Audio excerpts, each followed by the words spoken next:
दोस्तों आइए जानते हैं भगवान श्री कृष्ण और श्री राधा के मृत्यु का रहस्य। कृष्ण जी और राधा का जीवन केवल एक ऐतिहासिक घटना नहीं बल्कि एक आध्यात्मिक सत्य, प्रेम और मोक्ष की पराकाष्ठा है। इनकी मृत्यु या देह त्याग की कथा उतनी ही रहस्यमयी और गूढ़ है जितनी उनकी लीला। यह कथा मुख्यतः महाभारत, हरिवंश पुराण, ब्रह्म वैवर्त पुराण और भागवत पुराण में मिलती है। इनमें दोनों की मृत्यु को प्रतीकात्मक रूप से आत्मा के लौकिक संसार से विरक्ति और परम सत्य में लीन होने के रूप में वर्णित की गई है। दोस्तों आइए जानते हैं राधा की मृत्यु एक ऐतिहासिक विलय।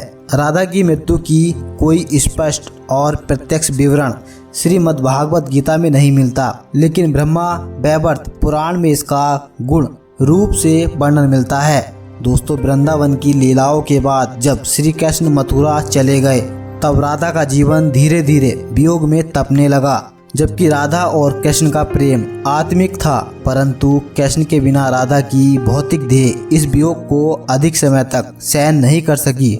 दोस्तों एक बार राधा ने कृष्ण से अंतिम बार मिलने की इच्छा प्रकट की। उस समय कृष्ण जी द्वारका में राजा थे।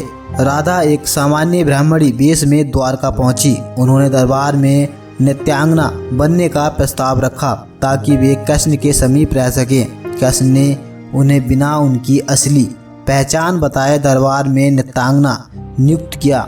दोस्तों राधा रोज दरबार में आती और कृष्ण को देखती, लेकिन कुछ नहीं कहती। कृष्ण भी उन्हें पहचानते थे पर समझते थे कि यह लीला समय के अनुसार चल रही है। कुछ महीनों बाद राधा की देह असक्त होने लगी। एक दिन राधा ने कृष्ण से अनुरोध किया, प्रभु मैं अब इस देह से मुक्त होना चाहती हूँ। परंतु आपकी बांसुरी की मधुर ध्वनि सुनते हुए कृष्ण उसे पास के एक वन में ले गए। वहाँ उन्होंने राधा के लिए मुरली बजाई। वह मुरली इतनी करुण, इतनी प्रेममय थी कि उसकी ध्वनि में स्वयं सृष्टि रुक गई। जैसे ही वह अंतिम स्वर मुरली से निकला, राधा की आत्मा श्री कृष्ण में विलीन हो गई। इस प्रकार राधा का शरीर तो समाप्त हो गया, पर उनकी आत्मा श्री कृष्ण में लीन होकर अमर हो गई। यह मृत्यु नहीं, आत्मा की परमात्मा में वापसी थी।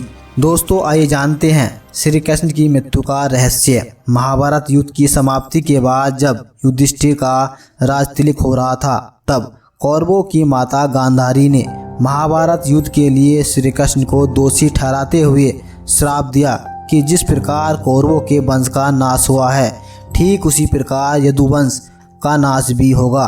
श्राप के चलते श्री कृष्ण द्वारका लौटकर यदुवंशियों को लेकर प्रभास क्षेत्र में आ गए। कुछ दिनों बाद महाभारत युद्ध की चर्चा करते हुए सात्यकी और कृतवर्मा में विवाद हो गया। सात्यकी ने गुस्से में आकर कृतवर्मा का सिर काट दिया। इससे उनमें आपसी युद्ध भड़क उठा और वे समूह में विभाजित होकर एक दूसरे का संहार करने लगे। दोस्तों इस लड़ाई में श्री कृष्ण के पुत्र प्रद्युम्न और मित्र सात्यकी समेत लगभग सभी यदुवंशी मारे गए थे। केवल बैबरू और दारुक ही बचे थे जिन्होंने बाद में यदुवंश को आगे बढ़ाया। दोस्तों आइए जानते हैं श्री कृष्ण की मृत्यु का रहस्य। द्वारका को उन्होंने अपना निवास स्थान बनाया और सोमनाथ के पास स्थित प्रभास क्षेत्र में उन्होंने देह छोड़ दी। दरअसल भगवान कृष्ण इसी प्रभाव क्षेत्र में अपने कुल का नाश देखकर बहुत व्यथित हो गए थे। वे तभी से वहीं रहने लगे थे। एक दिन वे एक वृक्ष के नीचे विश्राम कर रहे थे, तभी किसी ने बहेलिये ने उनको हिरण समझकर तीर मार दिया। यह तीर उनके पैर में जाकर लगा और तभी उन्होंने देह त्यागने का निर्णय ले लिया। एक दिन वे इसी प्रभाव क्षेत्र के वन में एक पीपल के वृक्ष के नीचे योग निद्रा में लेटे थे। तभी जरा नामक एक बहेलिये ने भूलवश उन्हें हिरण समझकर विषयुक्त बाण चला दिया जो उनके पैर के तलवे में जाकर लगा और भगवान कृष्ण ने इसी को बहाना बनाकर देह त्याग दी। लेकिन यह भी उनकी एक लीला ही थी। दोस्तों क्या वानर राज बाली ही था जरा बहेलिया? पौराणिक मान्यताओं के अनुसार प्रभु ने त्रेता में राम के रूप में अवतार लेकर बाली को छुपकर तीर मारा था। कृष्ण अवतार के समय भगवान ने उसी बाली को जरा नामक पहेलिया बनाया और अपने लिए वैसी ही मृत्यु चुनी जैसी उन्होंने त्रेता युग में बाली को दी थी।